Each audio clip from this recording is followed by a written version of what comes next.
Thank you for tuning in and welcome back to the Sandwich of Coherency. So, let's just go ahead and jump right into this. If you are caught up for the past week, then you are well aware that Kentaji Brown is now a Supreme Court Justice. And I must say that, look, this is a very historic time, and it is a very proud moment for all people in the African American, brown skinned communities to have an African American female judge on the Supreme Court. This is great. I want to point out, though, that as great as that is, that does not mean that we still ignore the realities. Let's keep in mind that the Democrats have stated time and time and time and time again that we don't have a black Supreme Court justice, and that we haven't had one since Thurgood Marshall, because they don't constitute Clarence Thomas as being black. No, to them, he is not black. They refuse to see him as black, and they will not accept him as black. They will not accept what advancements or what, steps the man took to get on the Supreme Court. They will not acknowledge the work that was done for him to get there. They won't acknowledge him being on the Supreme Court. As far as they're concerned, he is not there, and they only have 8 justices, because according to the left, Clarence Thomas, the black man, is not black because he's not Democrat. But that's being the argument that has been held by most of your white Democrats and pretty much all of your African American, brown skin, black, Latino, whatever ethnicity they claim to be or background they say that they are, if they are Democrat, the problem they have is that if you do not agree with them, that automatically constitutes you as a white person. So you have to understand that according to the Democrats, a white liberal, a Latino, or an Asian liberal is more African American than an African American that's Republican. See, if you're white and Democrat, you're more black than a black Republican. If you're Hindi and Democrat, you are more black than a black Republican. That is not me feeling that way. That is the sentiment that they have expressed. One can see it in their actions that they express. And if you've paid attention since 2013, and given the inception of the Black Lives Matter Incorporated movement and whatnot, you would see how painfully obvious that is. But I'm not going to ramble on too much. I want to cover the last thing that Ted Cruz said before the vote happened, and we're going to listen to Senator Tim Scott from South Carolina. Because you got to understand, he has been getting the most flack from the African American community because he is black, but he has a different viewpoint on things. But we'll get to that in a second. Let's go ahead and jump right into this segment with Ted Cruz and get the show on the road. Mr. President. The Senator from Texas. Mr. President, I rise today ahead of the Senate's vote on Judge Ketanji Brown Jackson to be a justice on the United States Supreme Court. There are few responsibilities the Senate has that are more important than confirming judges, and in particular, confirming justices on the Supreme Court of the United States. The Supreme Court is charged with the responsibility of defending and upholding the Constitution and the Bill of Rights. It is charged with the responsibility of upholding the rule of law and protecting your rights and my rights. Now, Judge Jackson is someone that I've known personally for 30 years. She and I went to law school together. We were both on the law review together. Judge Jackson is someone that, on a personal level, she's smart, she's talented, she's charming. I've always liked Judge Jackson. But the responsibility given to the Senate is not to make an assessment on a personal level, but rather to assess a nominee's record and the kind of job they would do for the position to which they've been appointed. Now, many Democrats in this chamber and their cheerleaders in the corporate media insist that we cannot examine Judge Jackson's record. They insist, in fact, that any scrutiny of her record, any difficult questions directed her way, and certainly any opposition to her nomination must be rooted in racism or sexism. Sadly, this is a common talking point for Democrats. Whenever anyone disagrees with them on substance, you must be a racist. If you're not a socialist, you're a racist. That's their standard go-to, and in this instance,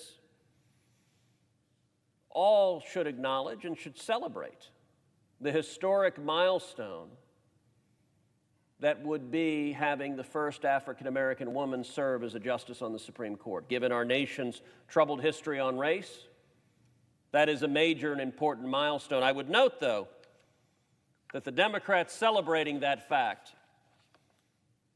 patting themselves on the back, there's more than a little irony in their celebrating that fact.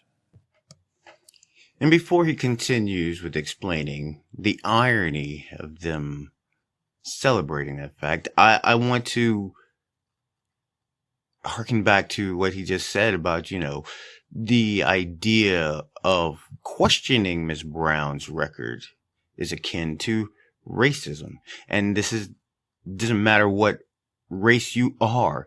If you dare to question her record, to ask questions about it, to dig into it, to kind of, vet her before trying to confirm her on the Supreme Court, you are a racist. And over the 4 days of questioning and leading up to it, that's, what they were talking about. They pointed out that they're asking questions. They're going to ask questions. Making all these questions, asking about her record and how she ruled on the bench, forgetting that this is an opportunity to put the first African-American woman on the bench. They're so worried about her record and how she ruled as a judge that they don't want to confirm her. This is so racist. Look at her record. Look at all these things that she's done. She's got this degree. She's done this. She's served on this. But just because those things have happened does not mean that she is the best choice for the job.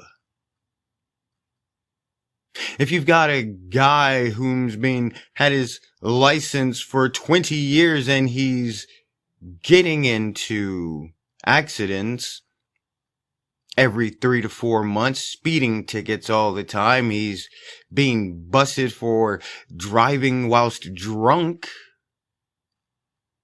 When you're looking for somebody to, drive your kids to school, maybe drive the school bus. He wants to drive the school bus. Would it be racist to ask him about his driving record? Or the simple fact of, should we just skip that part and say, well, look, he's had his driver's license for 30 years. Okay. So why would you ask questions about his driving record? Obviously, he can drive if, think about it. He's had it for 30 years. He's had it much longer than all these other people. Why would you not give him the job? Probably because he's not the best person, the best choice for that role based on the decisions and choices that he's made.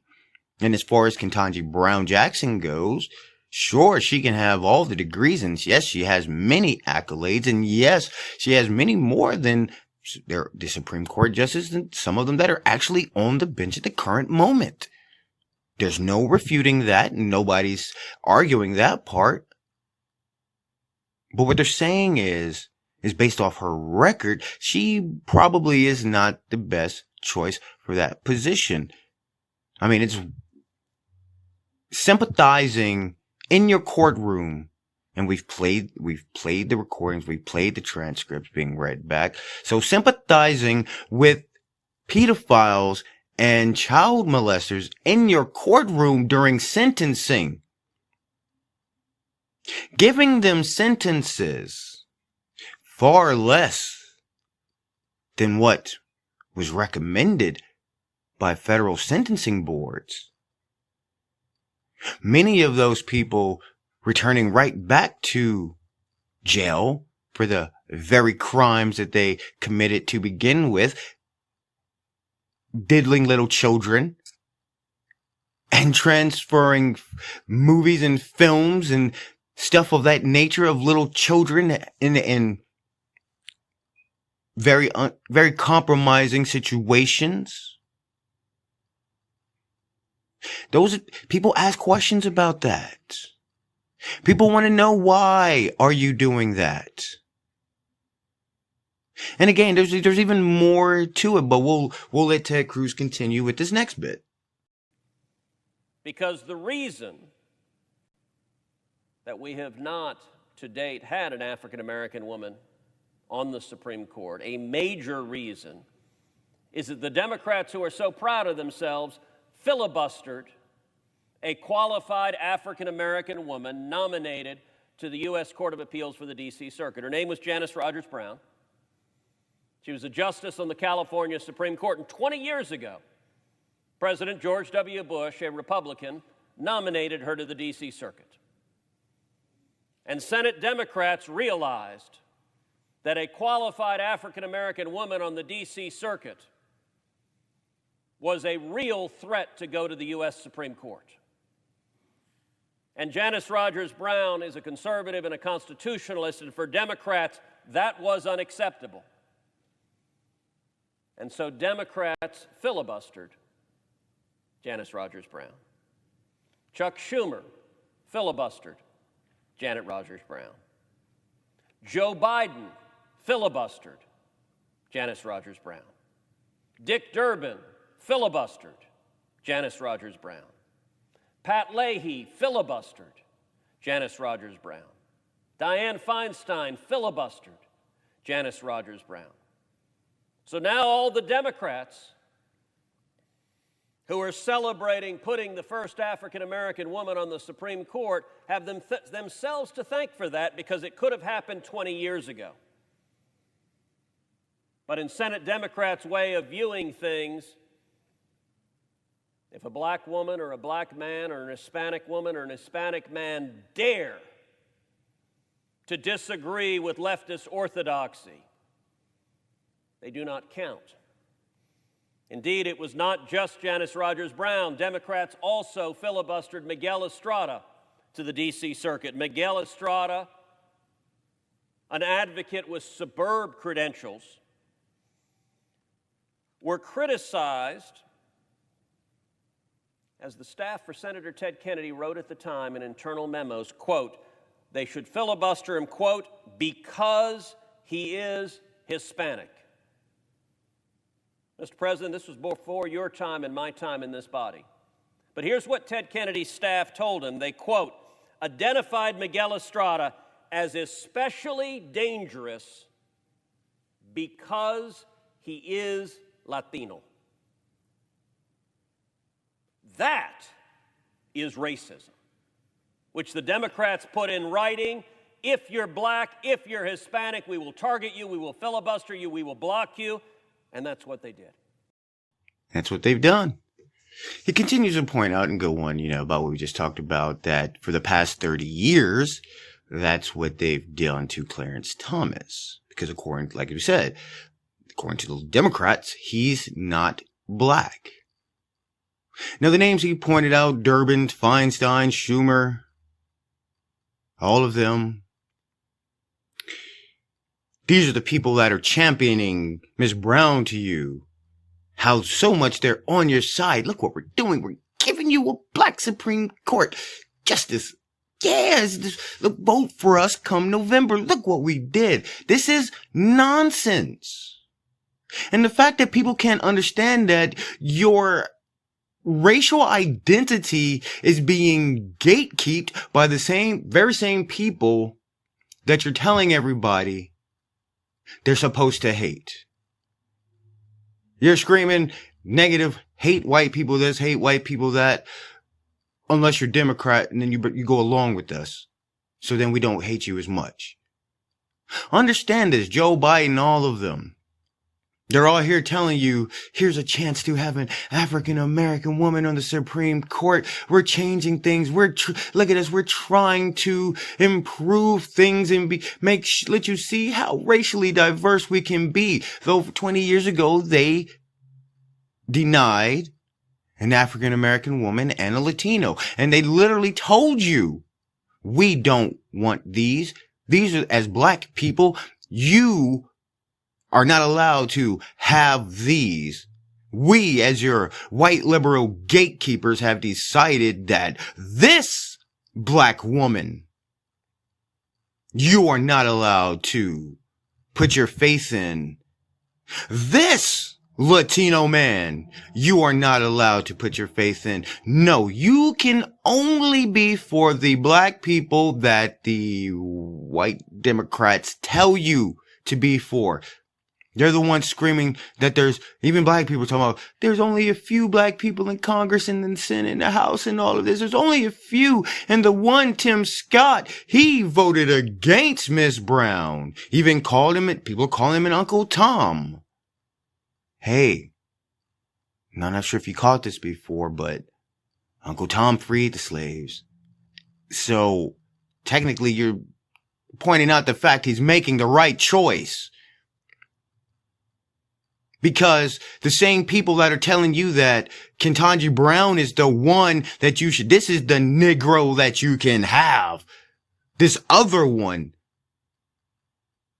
no, you can't vote. Nope, you're not allowed to like that one. Miguel Estrada, Latinos, you are not allowed to go for this one because he is a Republican. And as Ted Cruz pointed out with Ted Kennedy's staffers, they wrote it down. The fact that they put that in writing. No, that's not important. That part we shouldn't think about because, that's okay to say that about him. Why? Well, because he's a Republican.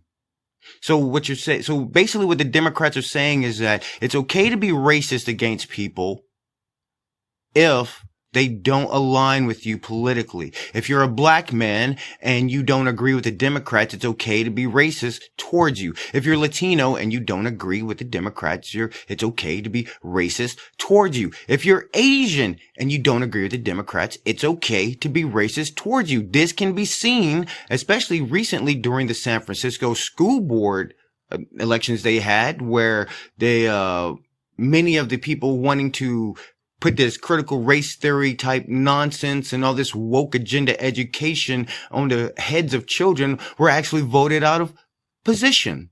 And their response was, this is white supremacy. This is white supremacy. Even though the majority of the people that voted were of Asian descent, and it was them that voted you out of power. But that's what I'm talking about. If you disagree with them, apparently all of those Asians are racist. They're white supremacists. So by their own standard, the quote unquote anti-Asian hate bill that Biden signed does not apply to them. Why? Because they are not voting for the Democrats. So according to them, they are white supremes. And therefore it is okay to be negative towards them. But let's continue. Because it gets even more interesting. We're going to listen to Mr. Tim Scott. And let's listen to why Tim Scott, the African-American from South Carolina who voted against Ketanji Brown's nomination. Let's listen why.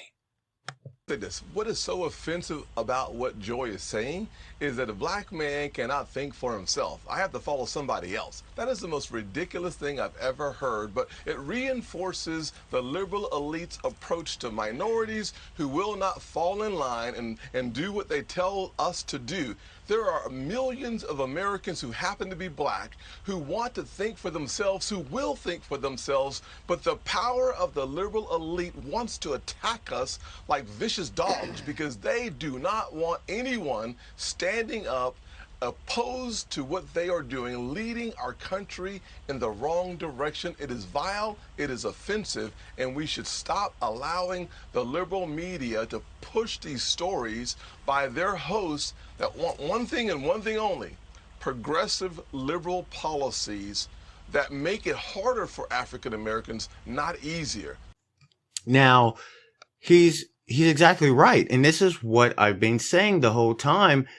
And like I said, if you've been paying attention to it, you've noticed that if you are black and you don't toe the Democrat line, they will come after you vehemently. You're not viewed as human. It's okay to degrade you and insult you and to question your blackness because according to them, being Democrat is being black. You ain't black if you ain't voting Democrat. How dare you? How dare you think for yourself? How dare you have this idea that you don't need the government to take care of you? You want to support yourself and raise a family and not have us brainwash your children? Or tell you that you need us? Or that you need to be on welfare or dependent on the government? How dare you think independently? You ain't black. This is the idea that they're pushing on black people. How dare you not want to be a victim? And that sounds like exaggeration, like I'm going overboard, but that is the absolute reality to the matter. Now you're probably wondering, well, what did Joyanne Reed say? Well, let me read you a tweet from her. All accuracy here. Not surprised by anything Tim Scott does. He let Lindsey Graham and the sheriff's dog walk him and destroy police reform after pretending to work on it, and now he'll go along with Lindsey's barking dog racism against Judge Jackson because he's Tim Scott. Now what's interesting about this police reform that she's speaking of is that Tim Scott did put forth a police reform bill that actually was a good bill. The problem is that the Democrats struck it down. Why? Because it supported police and helped them to be able to have more training and more funding and better abilities to be able to help fight crime in communities, which goes against what the Democrats want because they believe in no police whatsoever. They ran on that platform. Joe Biden ran on that platform. AOC, Ilhan Omar, the entire squad ran on that platform. The people disagree. Citizens across the United States find that they're not quite happy with their homes being broken into, with their vehicles being stolen, with their property being taken, and being told by literally the people they elected and the few police in certain areas are still there, being told to just give your stuff away. Don't fight. Let them take it. Da-da-da-da-da-da-da. When you have places that are passing policies that anything under $950 they're not showing up for. These are the results of these policies set forth by the Democrats to abolish police. Remember what happened in Minneapolis? They abolished most of their police. Crime went up. Citizens were not happy. It got so bad that 3 of the council members that voted to do it hired themselves private police. I believe it was the cost of $1,500 per day for each one of them to have this private security force to protect them after they took away the protection of the citizens. And then after the platform program they put forth failed, they actually did a ridiculous Zoom call, and I'm pretty sure many people missed it. But if you missed it, here's what they basically said. They were uncertain and they could not figure out why crime was going up in their areas, and the people in their districts were wondering what they could do and asking for help. And these people had the nerve to talk around and say, well, it's the police's fault because they're not showing up. They don't want to go do their job. We need to give them more funding and all this nonsense, trying to help you forget the fact that the reasons those problems were happening were their fault. But let's continue and let Tim Scott explain to us why exactly he did not vote for Ms. Brown. It's a very simple answer.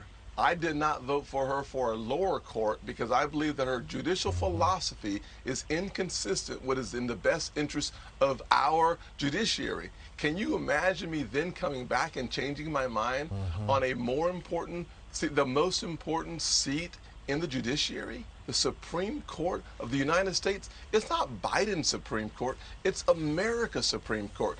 The number of her cases that have been overturned only reinforces the fact that this requires a deeper look. And the deeper I look, the more I realize that her judicial philosophy is antithetical to mine.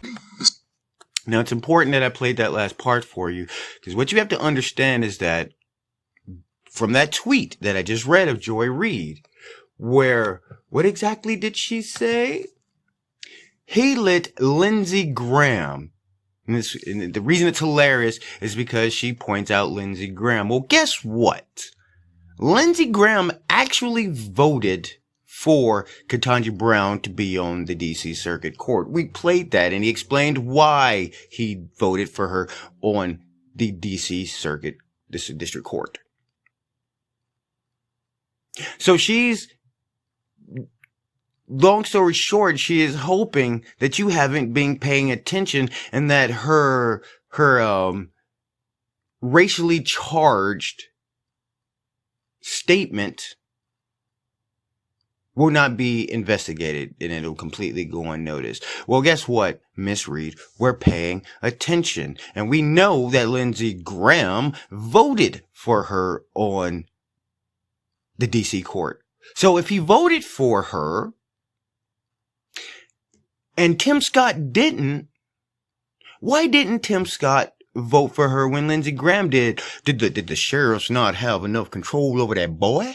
Is that what you mean to say, you ignoramus? I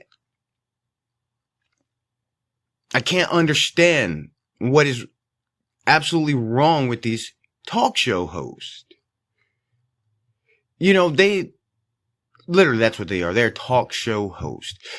Scripted nonsense meant to sway the public.